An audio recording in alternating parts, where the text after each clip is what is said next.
एक दिन में तो नहीं होंगी, ये चीज़ आपको समझनी पड़ेगी क्योंकि इतनी सारी क्लासेस जो है एक दिन में करना पॉसिबल नहीं है कि मैं 12-13 क्लास जो है एक दिन में कर पाऊँ, बाकी चीज़ें भी हैं। तो इस तरह से करेंगे कि मतलब जैसे आज सीडीपी की होगी 2-3 दिन तक, फिर हमने सीडीपी के बाद हिंदी की कर ली 2 दिन, लेकिन कंप्लीट सारी हो जाएँगी, इसकी टेंशन आप मत लेना, वो मेरे ऊपर ज़िम्मेदारी है कि मैं आपको कंप्लीट कराऊँगा इसको। कुल मिला के बात ये है कि यहाँ पे पहले हम कॉन्सेप्ट क्लासेस करेंगे, साथ में प्रीवियस क्वेश्चन पेपर की प्रैक्टिस करेंगे, नोट्स आपको अवेलेबल करा दिए हैं। अगर ये 3 चीज़ें आप कर लेते हैं, तो 100% सीटेट आपका पास है, सीटेट नहीं रुकने वाला और सीटेट के साथ में आपका जो ज्ञान बढ़ेगा ना, मतलब आप जो व्यक्ति बनेंगे, वो ज़बरदस्त बन जाएँगे। एक तरह से साइकोलॉजिस्ट आप बन जाएँगे और एक बेहतरीन टीचर आप बन जाएँगे। सीटेट तो बहुत आसान हो जाएगा, 120-30 नंबर आपके आराम से आ जाएँगे इन्हीं क्लासेस से। चलिए फिलहाल मैं कह रहा हूँ कि जो भी नए बच्चे हैं वो चैनल को ज़रूर सब्सक्राइब कर लो, साथ में बेल आइकन दबा लो, उससे आपको नोटिफ़िकेशन मिलती रहेगी, साथ में जुड़ जाओ आप। इस बार जो है बिल्कुल भयंकर तैयारी करेंगे, एकदम ज़बरदस्त तरीके से, बेस से करेंगे। हाँ, और नोट्स जिन लोगों ने अभी तक नहीं लिए, नोट्स ज़रूर ले लो फटाफट से। ये हमारा ऐप है एसए टीचर अकेडमी, ये आपको प्ले स्टोर पे मिल जाएगा, इसको डाउनलोड कर लेना, वहाँ पे आपको कंप्लीट नोट्स मिल जाएँगे, फर्स्ट पेपर के भी, सेकंड पेपर के भी। नोट्स के बिना रिस्क है, नोट्स आपके बहुत ज़्यादा ज़रूरी हैं। कई बार बच्चे पूछते हैं क्या नोट्स लेना ज़रूरी है? हाँ, ज़रूरी है। मैं आपसे कंपल्सरी कह रहा हूँ नोट्स ज़रूरी हैं, क्योंकि ऐसे नोट्स आपको कहीं नहीं मिलेंगे। ये नोट्स ऐसे नहीं है कि कहीं से भी किसी ने भी बना दी हो, ये मेरे खुद के बनाए हुए हैं, मेरे हाथ से बनाए हुए नोट्स हैं। पर्सनली मेरे, एक सब्जेक्ट भी किसी और का नहीं, सारे नोट्स मैंने खुद बनाए हैं और इन्हीं को पढ़ करके मैंने खुद सीटेट जो है 4 बार पास किया है, आप सबको पता है। तो इन नोट्स में से आपके हर साल जो है, अगर इस साल की भी बात करें तो 126 नंबर फर्स्ट पेपर में और 122 नंबर सेकंड पेपर में फँसे हैं नोट्स के अंदर से। तो नोट्स आपके ज़रूरी हैं कंटेंट के लिए, ताकि आपको कोई बुक्स नहीं खरीदनी पड़ेगी, कुछ भी इसके अलावा पढ़ने की ज़रूरत नहीं है, सिर्फ क्लासेस देखो, क्लासेस से आपका कॉन्सेप्ट क्लियर हो जाएगा, यहाँ से आपको रिटन में मटेरियल मिल जाएगा और आपकी तैयारी एकदम भयंकर। चलिए फिलहाल ये बातें हो गई। वीडियो को लाइक कर दो फटाफट से जिन लोगों ने अभी तक नहीं किया होगा। जल्दी वीडियो को लाइक करो फटाफट से। लाइक कल वाली वीडियो पे ज़बरदस्त गए हैं, थैंक यू वेरी मच। आज की वीडियो पे उससे भी ज़्यादा जाएँगे लाइक हमारे। जल्दी से 2000 लाइक का टारगेट रखेंगे आज की वीडियो पे, तो लाइक नहीं रुकने चाहिए। सब लोग लाइक ज़रूर करा करो, आपसे और कुछ नहीं चाहिए, सिर्फ आप लोगों का प्यार इसी से दिखता है कि आप लोग लाइक कर देते हैं वीडियो को, कमेंट कर देते हैं। क्या हुआ टच में कुछ?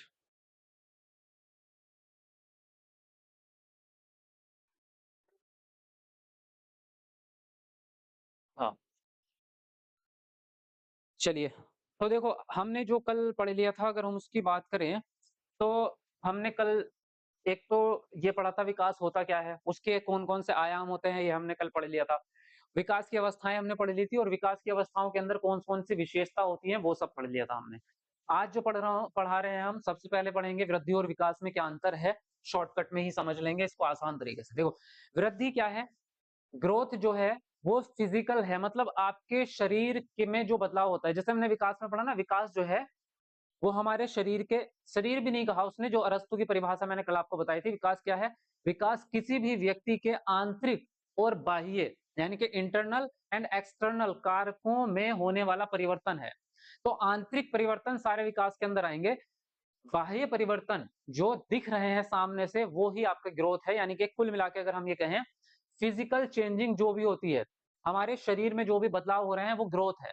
हमारा वजन बढ़ना, हमारा लंबाई बढ़ना, मतलब बच्चे की लंबाई बढ़ रही है, बच्चे का वजन बढ़ रहा है, तो जितनी भी शारीरिक चीजें बदलाव हो रहा है वो आपका क्या है? ग्रोथ है। आपके बाल बढ़ना, आपके नाखून बढ़ना, ये भी ग्रोथ है। ये भी सब ग्रोथ में आता है। आपकी बियर्ड आना, ये भी ग्रोथ का हिस्सा है।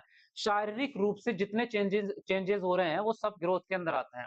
तो कुल मिला के ग्रोथ क्या है? आपका शारीरिक रूप से होने वाला बदलाव है आपका, है ना?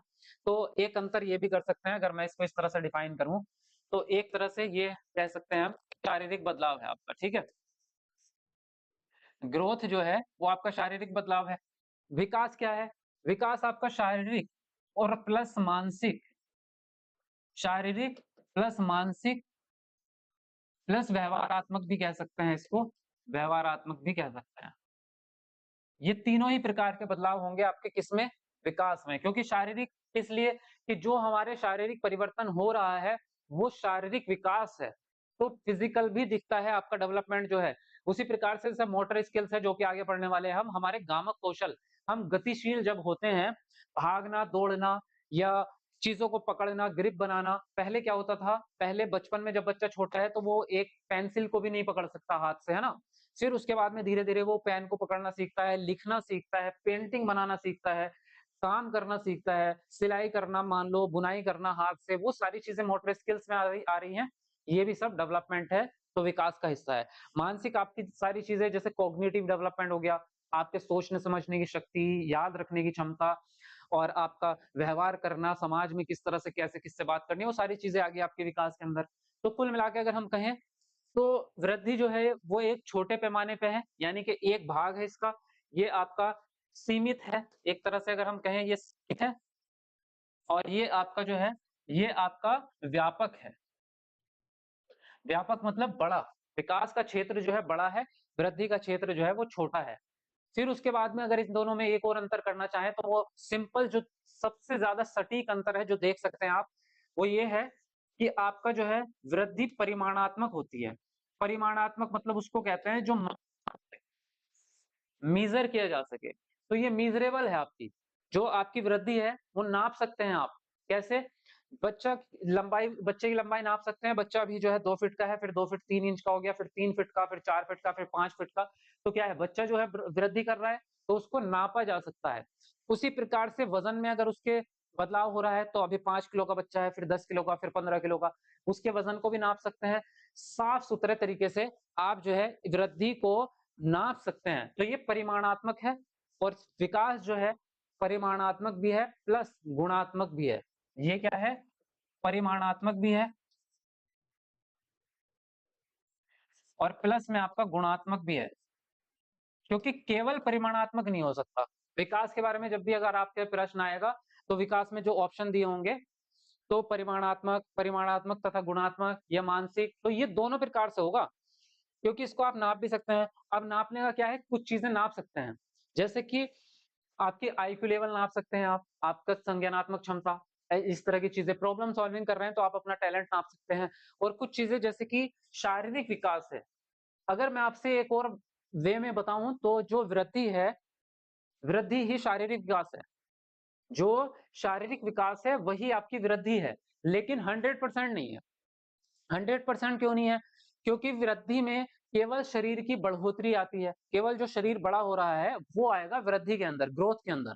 लेकिन शारीरिक विकास में शरीर के बड़े होने के साथ-साथ जो शारीरिक स्किल्स होते हैं, जो शारीरिक कौशल हैं, वो भी आपके विकास के अंदर सम्मिलित हो जाते हैं। जैसे आपकी वृद्धि में केवल शरीर का बड़ा होना है, कि शरीर बड़ा हो रहा है तो वो वो आपकी वृद्धि हो रही है। लेकिन अगर एक बच्चा बॉलिंग करना सीख रहा है, वो निशाने पे विकेट पे बॉल फेंक के मार रहा है, तो ये वृद्धि नहीं है, ये विकास है। ये एक गामक कौशल है जो कि आएगा शारीरिक विकास के अंदर। तो जितनी एक्टिविटी यानी कि स्किल्स जो हैं, फिजिकली स्किल्स जो आप जंपिंग करते हैं, आप भागते हैं, दौड़ते हैं या आप जो है गेंद फेंकना सीख रहे हैं, बॉल को पकड़ना सीख रहे हैं और आप लिखना सीख रहे हैं। लिखना भी एक तरह से आपका शारीरिक विकास के अंदर आएगा क्योंकि आपकी उँगलियाँ परिपक्व हो रही हैं। तो एक तो वृद्धि हुई सिर्फ़ बढ़ोतरी, लेकिन विकास में अगर बात करेंगे शारीरिक विकास और वृद्धि में बात करेंगे तो शारीरिक विकास के अंदर थोड़ी-सी चीज़ें, स्किल वाली चीज़ें और मिक्स हो जाएँगी तब शारीरिक विकास बनेगा आपका। लेकिन हम जनरली याद रखने के लिए ये मान सकते हैं कि वृद्धि ही शारीरिक विकास है, ये हम मान के चलेंगे तो कॉन्सेप्ट समझना आसान हो जाएगा। तो अब यहाँ से एक चीज़ और मिल जाती है हमें और वो ये कि जो वृद्धि है, वो विकास का ही एक हिस्सा है। समझ पा रहे हैं? वृद्धि जो है, वो विकास का ही एक हिस्सा है और विकास अपने आप में एक बहुत बड़ी चीज़ है, व्यापक चीज़ है। तो ये चीज़ समझ आ गई। अब एक अंतर इसका ये हो सकता है आपका कि वृद्धि जो है, एक आयु सीमा तक होती है। एक आयु सीमा तक होती है आपकी, है ना? यानी कि 18-20 साल तक होती है आपकी। वृद्धि जो होगी शारीरिक विकास जो है 18 साल तक होता है।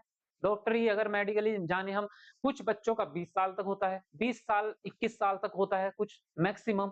लेकिन मोस्टली बच्चों का 18 साल तक आपका शारीरिक विकास जो है कंप्लीट हो जाता है। आपका फिजिकली जितने आपकी लंबाई होनी है, जितने आप मोटा-पतला होना एक अलग चीज़ है। मोटा-पतला होना वो तो आपका जो है आप 50 साल की उम्र में भी मोटे हो सकते हैं, वो आपका नहीं आता उस चीज़ में, है ना? ग्रोथ के अंदर नहीं आएगा वो आपका, वो एक अलग चीज़ हो गई फिर आपकी।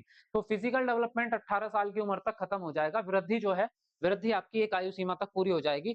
लेकिन विकास की अगर बात करें तो विकास जो है वो मृत्यु तक चलता रहता है ना? यानी कि मृत्यु पर्यंत आपका जो है विकास चलता रहेगा। ये आपका है, ये गर्भधारण से लेके और आपका जो है बाद तक चलता रहेगा, आपका जो है मृत्यु तक विकास चलता रहता है ना? शारीरिक विकास नहीं चलेगा, बाकी के चलेंगे। कॉग्निटिव डेवलपमेंट आपका चलता रहता है ना? मान लीजिए आप अगर 20 साल की उम्र में या 30 साल की उम्र में कोई फॉरेन लैंग्वेज सीख रहे हैं, तो आपका भाषा विकास हो रहा है। उसी प्रकार से आप जो है कोई स्टडी कर रहे हैं, मान लीजिए कहीं किसी आईआईटी में मान लीजिए आप पीएचडी कर रहे हैं, तो आपका संज्ञानात्मक विकास तो बढ़ रहा है ना? या अगर कुछ भी नहीं पढ़ रहे हैं, तो भी कहीं न कहीं ज़िंदगी में आप अपने माहौल में नई चीज़ें हर रोज़ सीखते ही हैं। कुछ ना कुछ चीज़ तो हर रोज़ सीखते ही हैं हम। तो वो कॉग्निटिव डेवलपमेंट का ही तो हिस्सा है, हमारे दिमाग में, हमारी क्षमता में कुछ तो बढ़ोतरी हो रही है। सामाजिक विकास में भी हम हर रोज़ कुछ ना कुछ सीखते हैं। अगर आप 30-40 साल के भी हैं, तब भी आप कुछ ना कुछ नया सीखेंगे कि समाज में ये चीज़ें भी होती है यार, हमें ये बात नहीं बोलनी होती है हर किसी के सामने। तो कहीं न कहीं विकास जो है वो आपका हमेशा चलता रहेगा, है ना? तो ये चीज़ें हो गई, ये अंतर है आपके कि ये आपका जो है शारीरिक पर बदलाव है, ये आपका मानसिक हो गया। इसको आप नाप सकते हैं, इसको नाप भी सकते हैं और कुछ चीज़ों को नहीं नाप सकते जिनको गुणों के आधार पर हाँ, ये जो गुणात्मक होता है, इसको ऑब्जर्वेशन के द्वारा देख करके आप जो है इसका पता लगा सकते हैं। और उसके अलावा एक अंतर आपका सबसे बड़ा ये भी हो सकता है कि ये दृश्य है, वृद्धि जो है वो दृश्यात्मक है। यानी कि आप इसको देख सकते हैं अपनी आँखों से बिल्कुल साफ-सुथरा तरीके से। ये आपका दृश्यात्मक है। बच्चे को बड़े होते हुए आप आराम से देख सकते हैं, कोई दिक्कत की बात नहीं है। लेकिन विकास को नहीं देख सकते आप, खुली आँखों से ऐसे आप किसी बच्चे को कोई बच्चा आपके सामने आया 5 साल का बच्चा, फिर उसके बाद अगर वो 5 साल का बच्चा 6-7 साल के बाद आपका 12 साल का हो गया वो बच्चा और 12 साल के बाद आपके पास आए सामने आपके, तो क्या आप उसको देख के बता सकते हैं कि उसका सामाजिक विकास कितना हुआ होगा? नहीं दिखेगा ना, उसके चेहरे पे थोड़ा लिखा है कि उसका सामाजिक विकास कितना हुआ है। हो सकता है वो बहुत अच्छा बच्चा हो, शालीन हो, एकदम एकदम तमीज़दार बच्चा हो सकता है वो इतना जो है झगड़ालू टाइप का बन चुका हो या बहुत ज़्यादा आपकी इज़्ज़त ही ना करे या वो कुछ अपशब्द बोले या कुछ दंगा-मस्ती करे, तो उसके सामाजिक विकास को आप देख के नहीं बता सकते। उसके लिए आपको ऑब्ज़र्व करना पड़ेगा, अवलोकन करना पड़ेगा, उसके साथ रहना पड़ेगा, उसके साथ टाइम बिताना पड़ेगा, तब जाके आप उसको देख पाएँगे कि इसके अंदर किस तरह का सामाजिक विकास हुआ है। तो कुछ विकास ऐसे हैं जिसको आप देख नहीं सकते, मतलब ये दृश्यात्मक नहीं है, ठीक है? ये दृश्यात्मक नहीं है, ये पूरी तरह से दृश्यात्मक है। इसको आप पूरी तरह से देख सकते हैं। तो ये है आपका वृद्धि और विकास में अंतर जो मेन अंतर है, ये कॉन्सेप्ट आपको हमेशा याद रखना है, आगे भी आपके काम आता रहेगा, ठीक है? एक चीज़ तो ये हो गई आपकी आज की। उसके अलावा सिद्धांत पढ़ेंगे हम कल की वीडियो में, तो ये क्योंकि ये एक अपने आप में बड़ा टॉपिक है बाल विकास के सिद्धांत, तो इसको छोड़ रहे हैं अभी, इसकी एक अलग वीडियो आएगी। आज पढ़ते हैं गामक कौशल, मोटर स्किल्स। तो मोटर स्किल्स क्या है भई आपके? इसको देखते हैं। देखो मोटर स्किल्स का मतलब होता है गतिक कौशल या गामक कौशल। गामक या गतिक कौशल। अब गतिक का मतलब समझ रहे हैं आप? गतिक का मतलब होता है कि गति से संबंधित होगा कहीं न कहीं। तो जैसे यहाँ पे अगर देखें हम इन चित्रों को, तो ये जो बच्चे भाग-दौड़ रहे हैं, खेल रहे हैं ये कुल मिला के, ये बच्ची है जो आपकी पेंटिंग बना रही है। तो ये कहीं न कहीं एक्टिविटी तो हो रही है, मतलब गति तो हो रही है, चाहे वो छोटी पैमाने पे हो रही है। इसकी गति की बात करेंगे तो इसकी सिर्फ़ उँगलियों में गति हो रही है। और यहाँ पे बात करेंगे तो ये बच्चे भागा-दौड़ी ये तो हल्ला मचा रहे हैं, शैतान के अब्बा हैं ये, है ना? तो ये तो मतलब ये पूरे बॉडी का इस्तेमाल कर रहे हैं, मतलब भाग रहे हैं, दौड़ रहे हैं, खेल रहे हैं, चीज़ों को फेंक रहे हैं, ये सब चीज़ें। तो ये सारे गतिक कौशल हैं जो हमारी शारीरिक एक्टिविटी से संबंधित होते हैं। खाना खाना, आपका नहाना, तैरना, क्रिकेट खेलना या फिर आपका पार्क में घूमना या फिर आपका साइकिल चलाना या फिर आपका पेंटिंग बनाना, जो भी चीज़ें हैं, स्टडी करना जब आप पढ़ाई करने बैठते हैं, मैथ का सॉल्व कर रहे हैं, सारी चीज़ें जितनी एक्टिविटी बेस्ड चीज़ें गतिक कौशल के अंदर आएँगी आपकी। अब ये गतिक कौशल 2 भागों में बाँट दिए। एक तो हो गया आपका सूक्ष्म गामक कौशल, एक हो गया आपका स्थूल गामक कौशल। यानी कि एक फाइन मोटर हो गया, एक आपका ग्रॉस मोटर हो गया। एक फाइन हो गया और एक ग्रॉस हो गया। तो इनके नाम से अगर देखेंगे तो फाइन फाइन का मतलब होता है बारीक, कहते हैं ना फाइन आर्ट्स। जब आप करते हैं ये फाइन आर्ट्स का स्टूडेंट है, मतलब ये बारीक चीज़ों में पेंटिंग करता है, ये छोटी-छोटी चीज़ें। सूक्ष्म जो है वो छोटी चीज़ें हैं। तो जो छोटी चीज़ें हैं, अब इसको किताबी भाषा में मुझे नहीं पता कैसे इसको डिफाइन करते हैं। किताबी भाषा में एक्चुअली इसकी परिभाषाएँ बहुत अलग-अलग तरीके से देते हैं। लेकिन जो मेरा तरीका है पढ़ाने का या मैंने जो अपनी एक्सपीरियंस किए हैं, मैंने इसका एक अलग डेफिनिशन निकाली है और वो ये है सिंपल भाषा में, ऐसे काम जो आपकी उँगलियों के द्वारा कंप्लीट किए जाएँ। ये फिंगर्स होती है ना आपकी, जैसे ये मेरी ये 5 फिंगर्स और ये 5 फिंगर्स, अंगूठा भी फिंगर्स में गिन लो, यहाँ पे ज़्यादा डिस्क्रिमिनेट करने की ज़रूरत नहीं है। तो फिंगर्स के द्वारा आपकी इन फिंगर्स के द्वारा जो काम होंगे, वो आपके सूक्ष्म कौशल आपके हो जाएँगे, ठीक है? जो आपकी अंगुलियों के द्वारा जो काम होंगे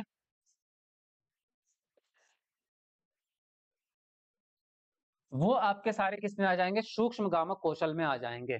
यानी कि जैसे, और जो उंगलियों के अलावा, तो चलो पहले इसी को कंप्लीट करते हैं। उंगलियों के द्वारा, जैसे उंगलियों के द्वारा क्या होता है, आपका लिखना, है ना, आपका लिखना तो उंगलियों के द्वारा होगा। इसी प्रकार से मटर छीलना, अगर मैं बात करूं मटर छीलना, तो मटर छीलना भी तो आपका उंगलियों के द्वारा ही होता है, इसमें कोई आपका पूरे शरीर की थोड़ा एनर्जी लग रही है। अब ये इसी प्रकार से जैसे सिलना, मतलब आप कपड़ा सीते हैं, वो भी किससे, मशीन से नहीं, हाथ से वाला, जो सुई से सीते हैं, आप सुई से सीना, सुई से लिख देता हूँ भाई, कभी आप कहें कि मशीन से सी रहे हैं, सुई से सीना। अगर आप मशीन से कहेंगे ना, तो वो फिर अब आप पैर काम कर रहे हैं, उसमें पैरों से मशीन चलती है, तो वो पैर काम कर रहे हैं, वो आपका सूक्ष्म नहीं रह गया फिर, है ना। सुई से सीना, जिसमें केवल उंगलियों का इस्तेमाल हो रहा। पेंटिंग बनाना, जो लड़की चित्र बना रही है आपकी, तो चित्र बनाना, ये छोटे जो जितने उंगलियों से होने वाले काम है, वो सारे किस में आ रहे हैं, वो सब आ रहे हैं सूक्ष्म में। इसके अलावा छोड़ के दुनिया के जितने काम है, वो सारे के सारे स्थूल में आ जाएंगे। आपका भागना, जिसमें बड़े शरीर का इस्तेमाल हो, यस, अगर हथेली का भी इस्तेमाल है ना, मान लो गेंद पकड़ना, अगर आपसे कहना गेंद पकड़ने में कौन सा कौशल है, केवल गेंद को पकड़ना है, तो भी स्थूल आएगा, गेंद पकड़ने में भी स्थूल आएगा, क्योंकि गेंद को आप उंगलियों से नहीं पकड़ते भाई साहब, ठीक है। गेंद को केवल ऐसे नहीं पकड़ते आप, ऐसे ऐसे गेंद पकड़ोगे और ऐसे फेंक के ऐसे थोड़ा होता है। गेंद को तो आप हथेली से पकड़ते हो ना, और हथेली का अगर जरूरत पड़ गई, तो फिर आपका स्थूल में चला गया, वो फिर सूक्ष्म में नहीं रह गया।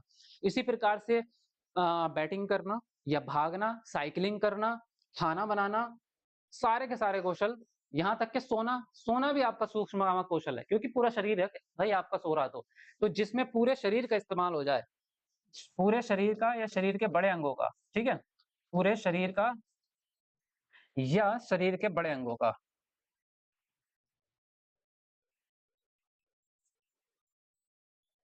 ठीक है, प्रयोग, तो वो आपका क्या हो जाएंगे, वो आपके हो जाएंगे सूक्ष्म कामक कौशल। जैसे ये बच्चे भाग दौड़ रहे हैं, खेल रहे हैं, ये सूक्ष्म कामक कौशल कर रहे हैं। ये लड़की आपका जो है, ये आपका सूक्ष्म कर रही है, ये ग्रोस कर रहे हैं, सॉरी मैंने उल्टा बोल दिया शायद, ये ग्रोस मोटर हो गया, जो बड़े काम कर रहे हैं। तो ये हो गया आपका इन दोनों में डिफाइन आपका। अब देखो इसका एक दो प्रश्न देखते हैं, शायद आपका उससे और ज्यादा क्लियर हो जाए। हाँ देखो, एक प्रश्न है जैसे, शारीरिक विकास के संदर्भ में बच्चे खाली स्थान हासिल करते हैं, फिर ये कौशल सीखते हैं। फिर के बाद भी यहाँ खाली स्थान है आपका, ठीक है, यहाँ, ठीक है, ये एक खाली स्थान यहाँ है, एक यहाँ है, शायद वो वहां है, ठीक है। तो देखो यहाँ पे जो ऑप्शन है आपके, शारीरिक विकास के संदर्भ में बच्चे पहले, मतलब सूक्ष्म गति कौशल पहले हासिल करते हैं, फिर सूक्ष्म मांसपेशियों का इस्तेमाल करना सीखते हैं, या फिर सूक्ष्म गति कौशल पहले ही हासिल कर लेते हैं और स्थूल मांसपेशियों का इस्तेमाल बाद में करते हैं, या फिर भाषा शिक्षण, भाषा विश्लेषणात्मक तर्क, यानी कि भाषा पहले सीख लेते हैं और विश्लेषणात्मक तर्क बाद में आता है। फिर है आपका विश्लेषणात्मक पहले आ जाएगा और भाषा बाद में आएगी। तो देखो भाषा से संबंधित तो है नहीं, तो ये दो ऑप्शन तो आपको काट ही दो, भाषा से संबंधित तो है नहीं आपका शारीरिक विकास।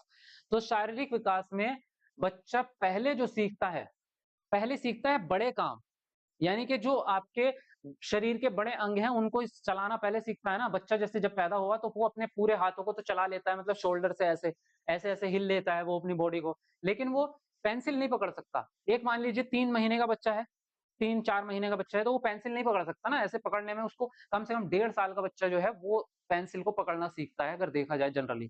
तो पहले स्थूल गामक कौशल पहले सीख जाता है बच्चा, बड़े शरीर का इस्तेमाल करना, और सूक्ष्म गामक कौशल, पेंटिंग बनाना, लिखना, ये सारी चीजें बाद में सीखेगा ना बच्चा। अब 5 महीने का बच्चा मटर तो छील के देगा नहीं आपको, वो चीजें बाद में आती हैं। तो सूक्ष्म गामक कौशल पहले आ जाते हैं, और सॉरी, स्थूल वाले पहले आ रहे हैं और आपके सूक्ष्म वाले बाद में, तो पहला ऑप्शन यहाँ पे राइट हो रहा है इस हिसाब से देखो तो। अब उसके अलावा बात करें हम, जैसे जैसे एक प्रश्न ये है आपका, तो निम्नलिखित में से कौन सा स्थूल गामक कौशलों का उदाहरण है। पहला ऑप्शन है आपका चित्र बनाना, दूसरा है सुई पकड़ना, तीसरा है तेज चलना, और चौथा ऑप्शन है आपका धागे में मोती पिरोना। चलो इसका आंसर बताओ आप लोग कमेंट करके।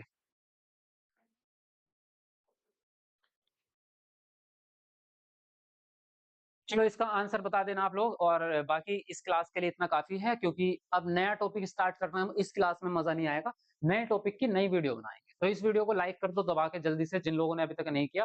बाकी नए बच्चे जितने भी है वो चैनल को सब्सक्राइब कर लो, और नोट्स ले लो, आज से ही पढ़ना स्टार्ट कर दो आप लोग, ठीक है। क्योंकि तैयारी इस बार करनी है भयंकर, देखो साथ में आपका जो है मैं और भी क्लासेस करने वाला हूँ।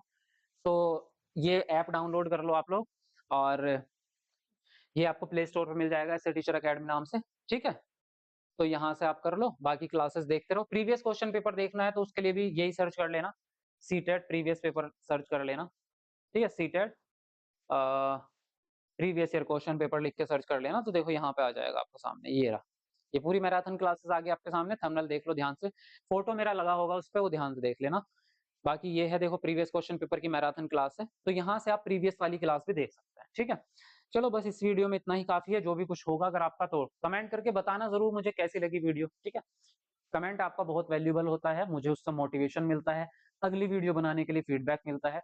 कमेंट ज़रूर किया करो, चाहे जैसा भी आपको लगे, छोटा कमेंट करो, बड़ा करो, लेकिन कमेंट कर दिया करो एक बार, ठीक है? चलिए मिलते हैं आपको नेक्स्ट वीडियो में, तब तक के लिए बाय बाय, टेक केयर।